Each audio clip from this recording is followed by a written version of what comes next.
오늘도 하나님의 은혜와 사랑, 그리스도의 능력이 우리 든든한 교회와 오늘 이 말씀을 듣는 모든 분들에게 함께하기를 진심으로 축원드립니다. 마태복음 26장 36절로 46절을 통해서 예수님의 기도하는 제목으로 함께 은혜를 나누고자 합니다. 성도가 꼭 해야 할 일들이 너무 많지요. 그 중에서 7가지를 말하라고 하면 중요한 얘기, 말씀 생활, 찬송 생활, 감사 생활, 전도 생활, 혹은 봉사 생활, 믿음의 교제 생활, 더 중요한 것은 기도 생활입니다. 이 모두가 다 중요하지만 특별히 기도 생활은 영적인 무기이기 때문에 쉬지 말고 해야 한다고 말씀하고 계십니다.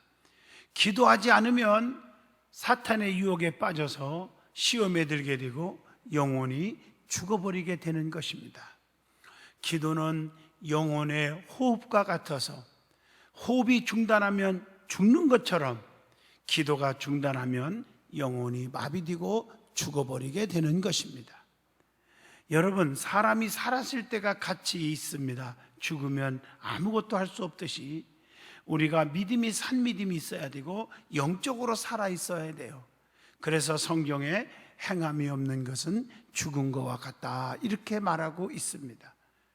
우리가 기도 생활이 그 중에 너무 중요하다는 것은 기도할수록 영적인 능력이 생기기 때문에 세상을 이깁니다. 환난을 이깁니다. 핍박을 이깁니다.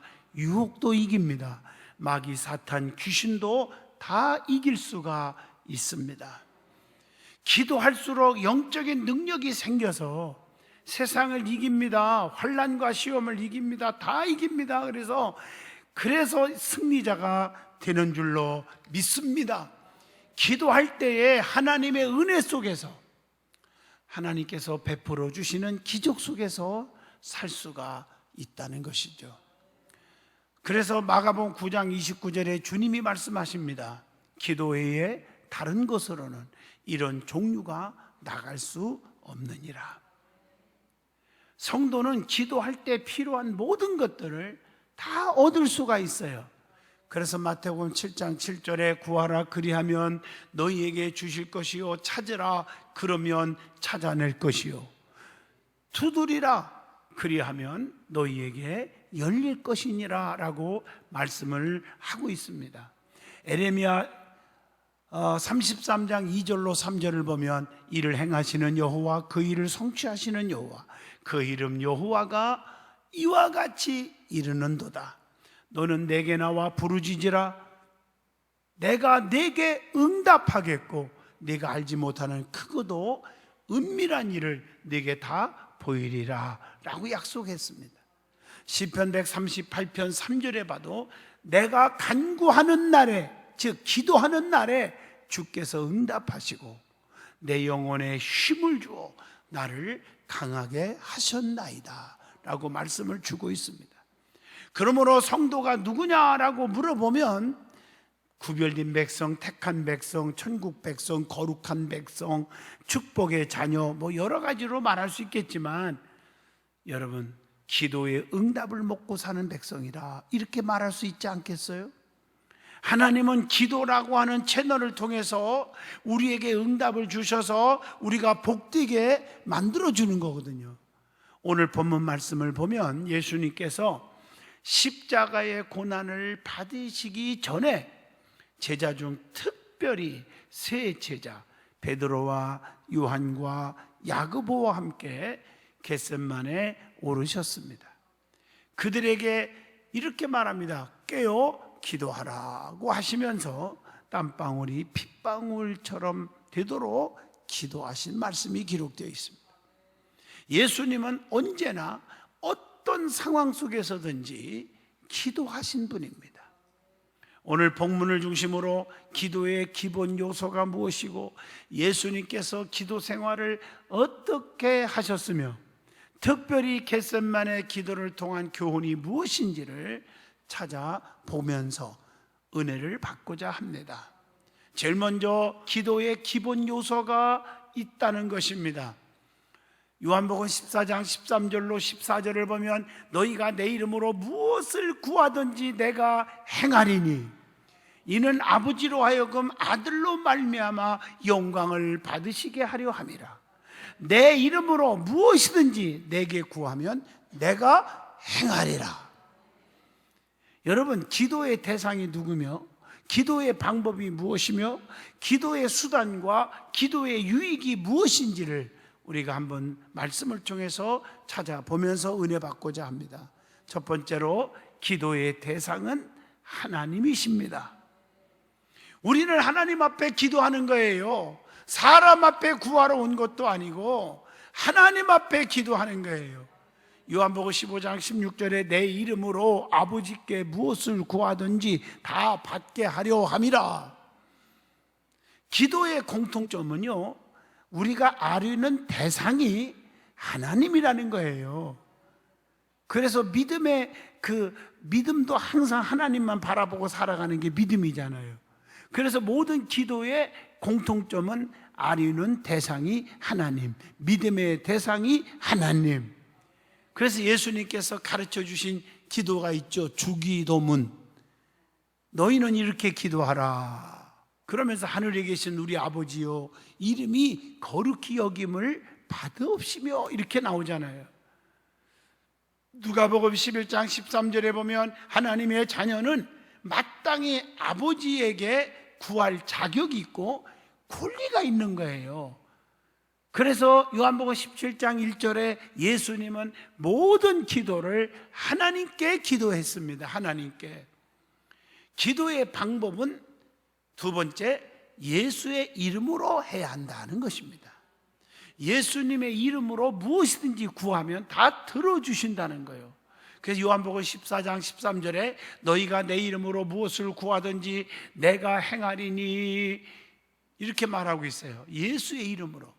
요한복음 15장 16절에 기도의 응답은 하나님의 선물이고 그리스도의 공로라는 것입니다. 공로.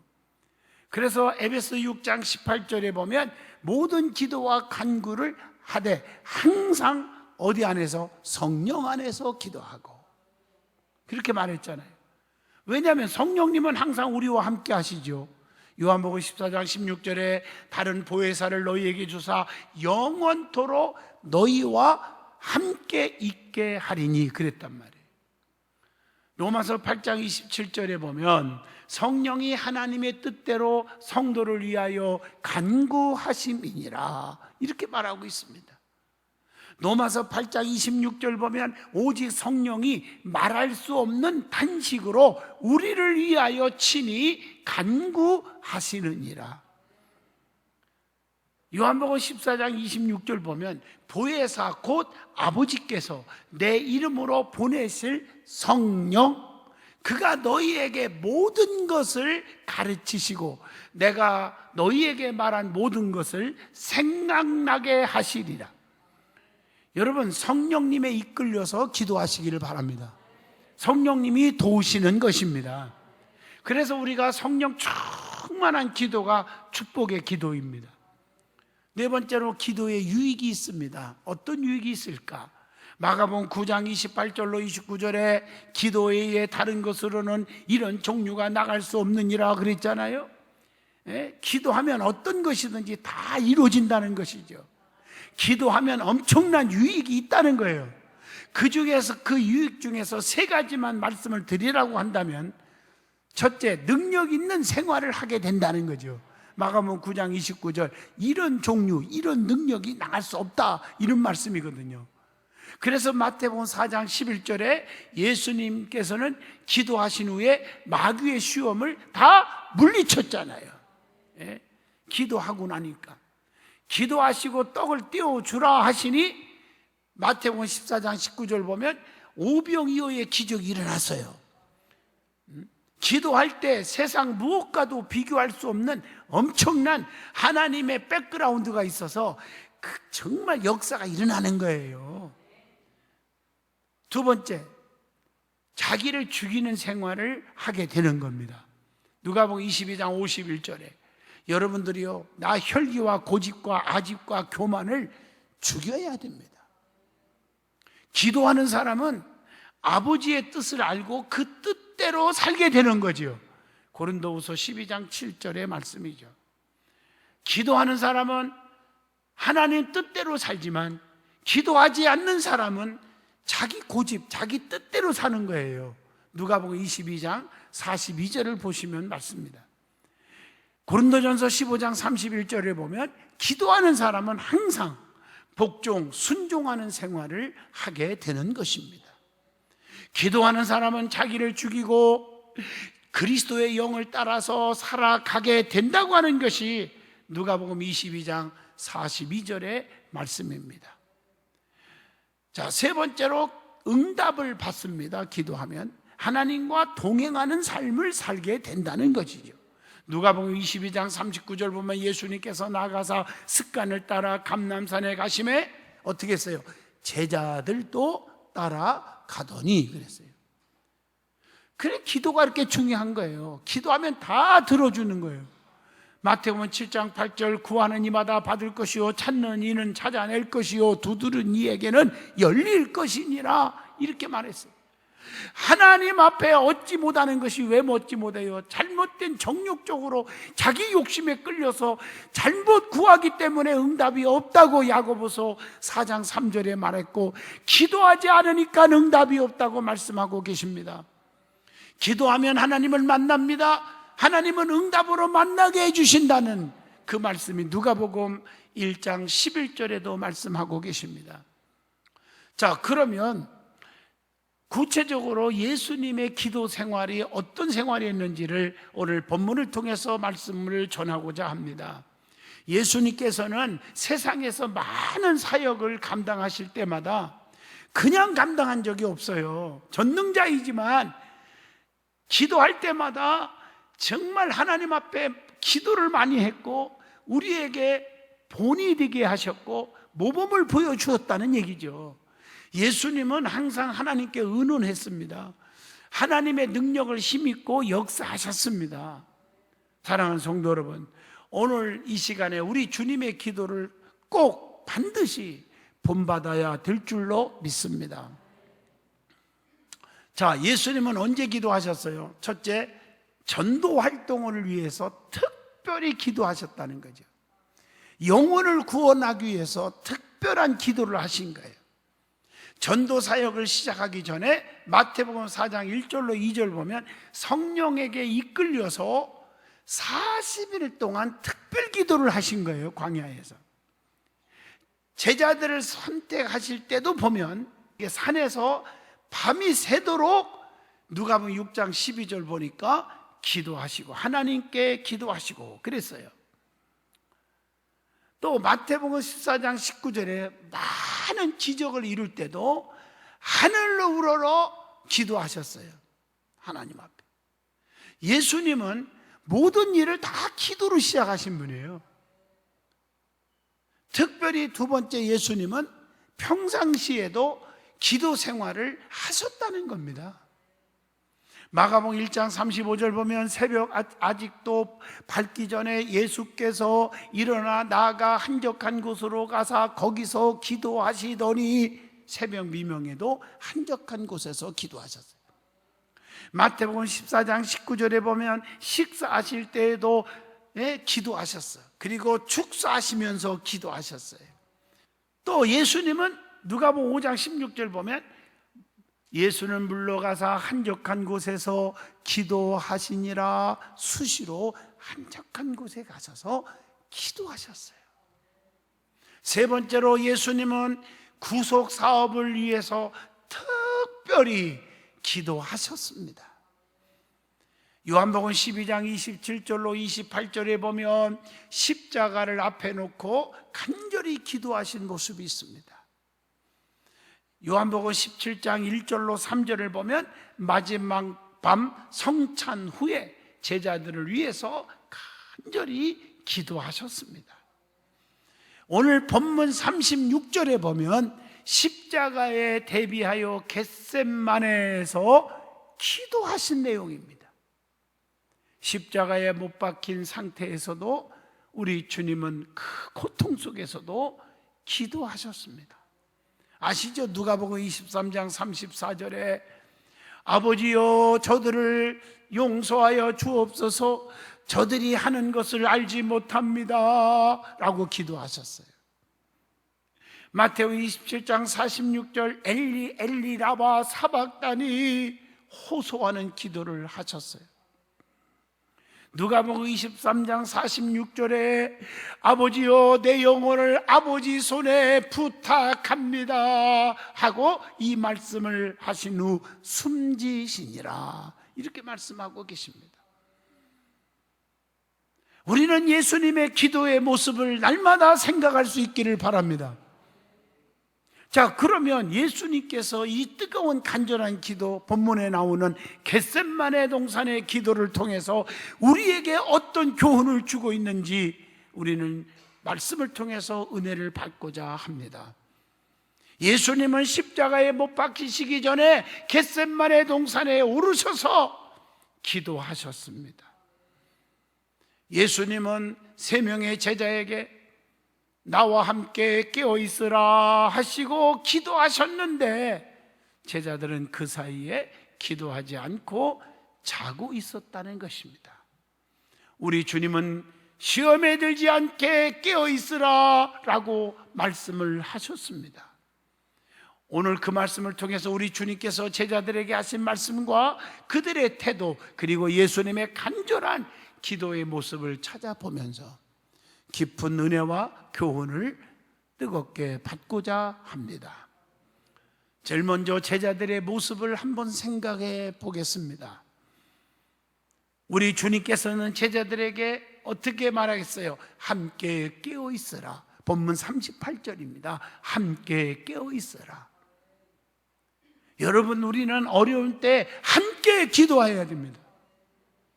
주의 종들이 기도할 때 함께 기도하셔야 합니다. 이 코로나로 인하여 온 성도들이 너무 힘들어합니다. 더 힘드는 것은 믿음이 뚝뚝 떨어지는 것이 너무 마음이 아픕니다. 그래서 40일 금식을 제가 맞추면서 기도하는데 나중에 한 사실인데 말은 안 하는데 주의 종과 함께 기도하자 이 말씀을 생각해서 그런지 일주일 혹은 열흘 혹은 3일 함께 금식하며 동참한 중직들, 부족한 종을 사랑해 주시는 성도들이 있었다는 사실을 알았습니다. 함께 기도하자. 제자들은 주님과 함께 기도하지 않고 잠을 자고 있었다는 것입니다. 그러면서 나는 제자야, 예수님을 사랑해, 예수님이 제자야, 교회 안에서도 나는 중직이야, 교회에 충성스러운 일꾼이야, 내가 교회 나온 지 몇 년 됐는데 내가 직분이 뭔데 이런 소리 하면 안 되지 않겠나 하는 생각을 해봅니다.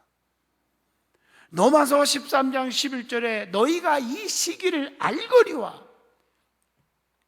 자다가 깰 때가 벌써 되었다. 지금은 자다가 깰 때입니다. 데살로니가전서 5장 6절 우리는 다른 이들과 같이 자지 말고 오직 깨어 정신을 차릴지라. 성도는 빛의 아들입니다. 어둠에 속하지 않았다는 사실을 아셔야 합니다. 성도는 영적인 잠을 자서는 절대로 안 됩니다. 잠에서 깨어나야 합니다. 주님께서는 본문 41절에 시험에 들지 않게 깨어 기도하라 이렇게 말씀하시고 계십니다. 그러면서 41절 보세요. 마음에는 원이로되 육신이 약하도다. 육신이 약해서 시험에 들게 되는 거예요. 고난이 닥치기 전에 깨어 기도할 수 있기를 바랍니다. 그래서 고린도후서 6장 2절에 보라 지금은 은혜 받을 만한 때요, 보라 지금은 구원의 날이로다. 참 중요한 말씀이죠. 평안하다, 안전하다 이럴 때 주의 날이 어떻게 온다겠어요? 데살로니가전서 5장 3절에 도적같이 온다. 멸망이 갑자기 올 거다 이렇게 기록되어 있어요. 그래서 우리는 늘 깨어서 기도하고 이렇게 나와야 될 줄로 믿습니다. 깨어있지 않으면 엄청난 큰 부끄러움을 당하게 되는 거예요. 마태복음 25장 13절의 말씀입니다. 그래서 잠자는 자들에게 깨어 죽은 자 가운데서 일어나라, 에베소서 5장 14절에 말씀하고 계십니다. 뿐만 아니라 인간적인 육체의 잠에서도 깨어 있어야 합니다. 잠만 자면 안 됩니다. 게으른 잠이 있죠. 잠언서 6장 4절, 내 눈을 잠들게 하지 말며 눈꺼풀을 감기게 하지 말라. 그 다음에 영적인 잠이 있어요. 육신의 잠도 있지만 로마서 11장 8절, 혼미한 심령과 보지 못할 눈과 듣지 못할 귀를 주셨다 함과 같으니라, 이런 말씀이 있잖아요. 자, 그러면 겟셋마네 동산에서의 뜨거운 간절하신 예수님의 기도에 대해서 한번 살펴보고자 합니다. 예수님은 얼굴을 땅에 대시고 뭐라고 했어요? 아버지여, 만일 할만하시거든 이 잔을 내게서 지나가게 하옵소서. 그러나 나의 원대로 마옵시고 아버지의 원대로 하옵소서라고 3번씩이나 기도하셨습니다. 우리를 깨닫게 하시는 교훈이 있습니다.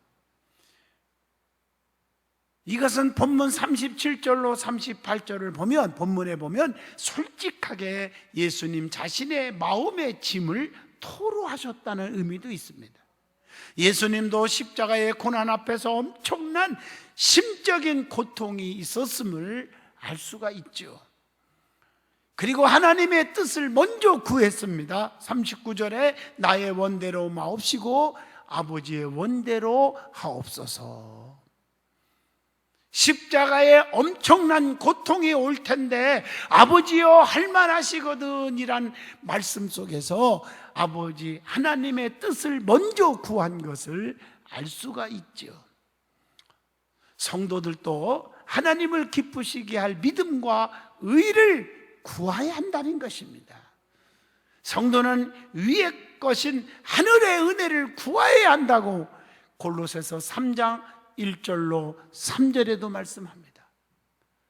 마태복음 6장 33절 보면 너희는 먼저 그의 나라와 그 의를 구하라, 그리하면 이 모든 것을 너희에게 더하여 주시리라. 오늘 본문 39절, 42절, 44절 3번씩이나 끈기 있게 우리 예수님은 기도를 하셨다는 것입니다. 끈기 있는 기도가 중요합니다. 창세기 32장에 보면 26절에 야곱도요, 내게 축복하지 아니하면 놓지 않겠다 끈질기게 기도해서 이스라엘의 축복을 받지 않습니까? 예?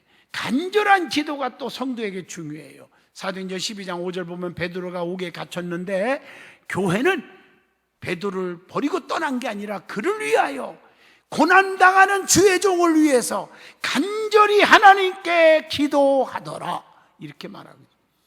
교회가 그런 분들이 얼마나 있을까?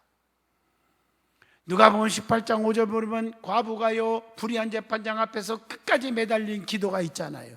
귀찮아서라도 들어줬다고. 끈질긴 기도. 그 다음에 하나님의 뜻에 복종하는 기도를 하셨어요. 39절 42절입니다. 내가 지금 너무 힘들지만 그러나 아버지의 원대로 되기를 원합니다, 이렇게 기도하잖아요. 그 고통의 십자가를 생각하면서도. 성도는 하나님의 뜻이 이루어지도록 기도해야 합니다. 마태복음 6장 10절에 주기도문 가운데 뜻이 하늘에서 이루어진 것 같이 땅에서도 이루어지니이다. 성도는 말씀대로 이루어지기를 기도해야 돼요. 누가복음 1장 38절에 주여 주의 여종이 오니 말씀대로 내게 이루어지니이다, 이렇게 말합니다. 그리고 대사로전서 5장 16, 17, 18절 항상 기뻐하라, 쉬지 말고 기도하라, 쉬지 말고 기도하라, 쉬지 말고 기도하라, 범사에 감사하라, 이것이 너희를 향하신 하나님의 뜻이다 라고 말씀합니다. 예수님은 또한 혼자 애로이 쓸쓸하게 기도하신 적도 많아요. 누가복음 22장 41절입니다. 여러분들도 힘들 때 아무도 없는 곳에서, 쓸쓸한 곳에 가서도 엎드려 기도하는 주님을 닮을 수 있기를 바랍니다. 그리고 39절 42절에 하나님을 아버지라고 부르고 기도하셨습니다. 그것뿐입니까? 본문 39절 보면 본받을 게 있잖아요. 자신을 낮추면서 겸손히 기도하셨습니다. 누가복음 22장 44절 힘써서 간절히 기도하셨습니다. 오늘 이처럼 예수님은 겟셋마네 동산에서 엎드려 기도하셨는데, 그리고 어떻게 됐어요? 누가복음 22장 43절에 천사가 하늘로부터 예수님께 나타나 힘을 더하더라, 이렇게 말하고, 기도하는 자에게 하나님이 천사를 통해서 힘을 주실 줄로 믿습니다. 새 힘을 주신다. 그러니까 기도하는 자에게 힘을 얻는 거예요. 결론입니다. 예수님과 3년 동안 동거동락했던 제자들도 주님과 함께 기도하지 못하고 피곤하여 잠만 자고 있었지만, 예수님은 땀방울이 핏방울 디도록 땅에 엎드려 간절히 기도하셨다는 것입니다. 아버지 뜻대로 되게 해달라고 기도하셨다는 것입니다. 우리도 이 기도를 본받을 수 있기를 바랍니다.